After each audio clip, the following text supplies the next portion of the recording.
Welcome, everyone. Okay, let's unpack this. We're diving into what feels like a really pivotal moment in global diplomacy. It happened just recently, September 1st, 2025. And it's not just another summit. It involves major world powers, a truly tragic event, and maybe, just maybe, a big shift in how nations are tackling, well, terrorism. Yeah, what's really striking here is how that recent Shanghai Cooperation Organization summit, the SCO summit in Tianjin, China, became this kind of crucible for change.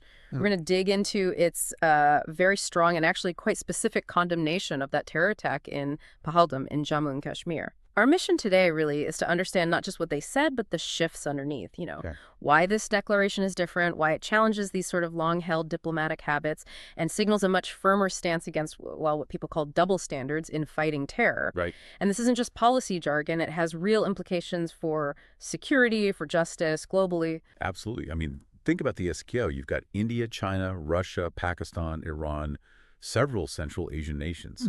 It's a major bloc. And for a group known for, let's be honest, diverse interests and sometimes tricky consensus building, the message out of Tianjin felt remarkably unified, direct even. It came right after that awful loss of 26 innocent lives in Pahalgam, a place that's just known for its stunning beauty. So we'll get into the details of that attack and how it became such a central point for these world leaders. Yeah. Okay, so to really feel the gravity of the Tianjin meeting, let's maybe go back a bit, back to April 22nd, 2025. Try and picture the Baizaran Valley in Pahalgam, Jammu and Kashmir. It's just serene, meadows, pine trees, real tranquility. But on that day, that peace, the whole feeling of the place was just violently shattered. It was brutal. It left a deep scar, not just on the land, but in people's minds there. The attackers, 4 heavily armed terrorists, apparently linked to the Resistance Front, which is an offshoot of Lashkar-e-Taiba. Based in Pakistan, they launched this just savage assault. And look, this wasn't totally out of the blue. It's part of a grim pattern in the region, sadly. But this incident, taking 26 innocent lives, injuring many more, it turned this beautiful spot into, well, a scene of horror. It felt like more than just local. It felt like an attack on humanity. Yeah, and if you zoom out slightly, for the people in Jammu and Kashmir who've shown such resilience, violence like this is just a devastating reminder of the huge challenges they're up against trying to find lasting peace. But this attack, its impact went way beyond the valley. It sent shockwaves across India, obviously, but also internationally, drew a lot of attention. It wasn't just about condemnation, though. What it really did was highlight with stark clarity the absolute need for genuine global cooperation against cross-border terrorism. It showed how these attacks, especially on civilians, can destabilize whole regions and really demand a unified response, maybe without the usual political hedging we've seen. So, with Pahalgam still so raw, the focus shifts, right? Tianjin, China, September 1st, 2025. This busy port city becomes the hub for these major geopolitical talks. The annual SCO summit, you've got the big names there. India's Prime Minister Modi, China's President Xi Jinping, Russia's President Putin. Leaders whose decisions really do shape that whole Eurasian landscape. And yeah, trade, tech, regional stability, that was all on the table, of course. But one issue just seemed to push its way to the front. Terrorism. Yeah. There was a different feel this time, a real sense of urgency, wasn't there? The joint declaration they put out at the end, it wasn't just ticking a box. It felt like a stronger commitment, like the SCO was serious about a united front, almost like platitudes were out. Well, and what's interesting, too, is the subtle dynamics. You have Pakistan's Prime Minister Shehbaz Sharif there. His presence definitely adds layers of tension, right? Given India's long-standing accusations about support for militant groups. That's always the elephant in the room, isn't it?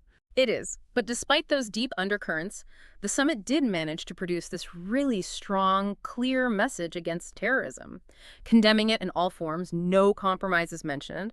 And the fact they reached that consensus with everyone signing on, that might signal a real shift, Maybe those old lines of diplomatic dodging on this issue are starting to wear thin within the SCO itself.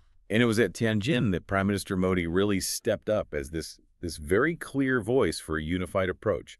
No messing around. His message was sharp, impactful. He called the Pahalgam attack, and I think this phrase stuck, an open challenge to every country and person who believes in humanity. He wasn't just talking to the leaders. It felt like he was talking to the world's conscience. Yeah, it was powerful language. So what was the core of his argument, especially on double standards?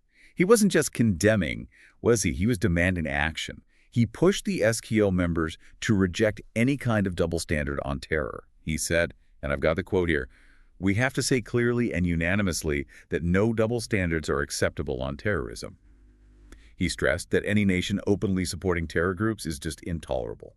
And that term, double standards, it's often diplomatic code, isn't it, for nations condemning some groups but maybe looking the other way with others, depending on their own interests. Exactly, sometimes calling them freedom fighters over here, terrorists over there. So getting the SCO, including Pakistan, to explicitly reject that, Okay. well, that signals a potentially big shift in commitment, at least rhetorically. It felt like a direct call for accountability. Now, didn't something happen just before this that sort of paved the way? Ah, yes. That's crucial context. Just 2 months earlier, remember, at the SCO defense ministers meeting in Qingdao, India's defense minister, Rajnath Singh, made a very public move. He refused to sign their joint statement because somehow it didn't mention Pahalgam, even while it mentioned other attacks. Yeah, I remember that. It seemed quite pointed. Extremely. It was India basically saying, we won't accept watered-down statements. You need to acknowledge the threats we face explicitly. That firmness, that refusal to compromise, it really laid the groundwork. It created pressure. It shifted expectations for Tianjin. It showed India wouldn't just go along to get along on this issue. Okay, so India digs its heels into Qingdao, then comes Tianjin. How did that resolve finally play out in the actual declaration? What did they say about Pahalgam?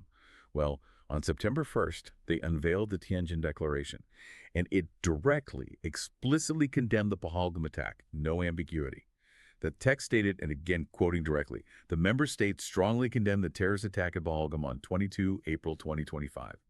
They express their deepest sympathy and condolences to the families of the dead and the wounded.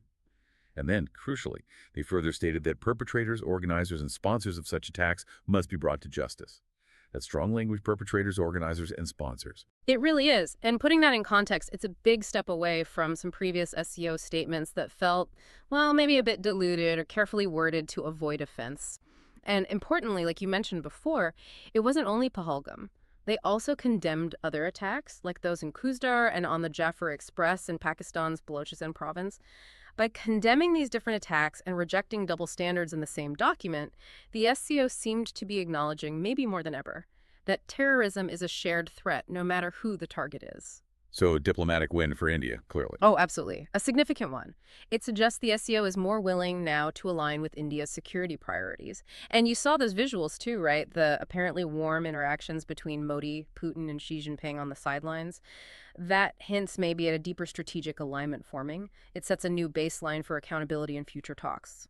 Yeah, let's pull back from the diplomacy for a moment. Beyond the statements, the politics, what does this mean on a human level? Pahalgam, that attack, it's a brutal reminder, isn't it? Those 26 lives lost, they weren't just numbers, they were people, families, hopes, futures, all gone. And the violence just tore through a community known for peace, for tourism. It shattered their security, their livelihoods. And from that perspective, the SCO's sympathy, their condolences, look, it can't bring anyone back, obviously. It can't undo the pain. But it does serve a vital purpose. It's a global acknowledgement that fighting terror isn't just about states and security forces. It's a moral imperative. It crosses borders. And that call for justice, holding perpetrators, organizers, sponsors accountable, that taps into something universal, doesn't it? That desire for closure, for knowing atrocities won't just be forgotten or ignored. And it wasn't just terrorism in the traditional sense they addressed, was it? The declaration also mentioned Gaza. Yeah, that was another interesting element. The Tianjin Declaration also condemned Israel's military actions in Gaza, specifically citing the high civilian casualties and the humanitarian crisis there. So while the situations are very different, including that point suggests the SCO is trying to broaden its view, perhaps, to say that large-scale harm to civilians wherever it happens is a global concern that needs a consistent diplomatic response. It does suggest an effort towards a more consistent standard, yes. Yeah. Applying similar principles across different kinds of conflict and suffering. Which brings us to the big question, really. The declaration, it's a strong statement, a big step, but its real value, its success, hinges entirely on implementation, right? Always the hard part. Exactly. It calls for better intelligence sharing, coordinated counter-terror operations, cracking down on terror financing. But the challenges are huge, given the different interests and capabilities within the SCO. We see India already pushing ahead, leading initiatives against groups like Al-Qaeda. But turning these words into sustained, collaborative action across the whole bloc, that's the real test now. So we've gone from the beautiful valleys of Pahalgam, tragically scarred, to the high-level talks in Tianjin. We've seen this moment where these major powers came together, seemingly united against terror and significantly against those double standards. We've seen how one awful event can push diplomacy forward and how one country sticking to its principles can actually shift the conversation globally. Yeah. The Tianjin Declaration feels like a really pertinent statement of intent, zero tolerance declared, which was a diplomatic achievement in itself. But it does leave us, and you listening, with this lingering thought. In this messy world full of complex threats and clashing national interests, how do we actually make sure declarations like this stick? How do we guarantee they lead to real unified action that protects people and delivers justice? Especially when politics shift, when new pressures arise. How does the world hold on to the shared commitment to basic humanity? It's a constant challenge, demanding vigilance, political courage, and that shared belief in doing the right thing. A really crucial question. Well, we hope this deep dive has given you a clearer picture of these important events and what they might mean down the line. Keep exploring, keep asking questions, and stay informed.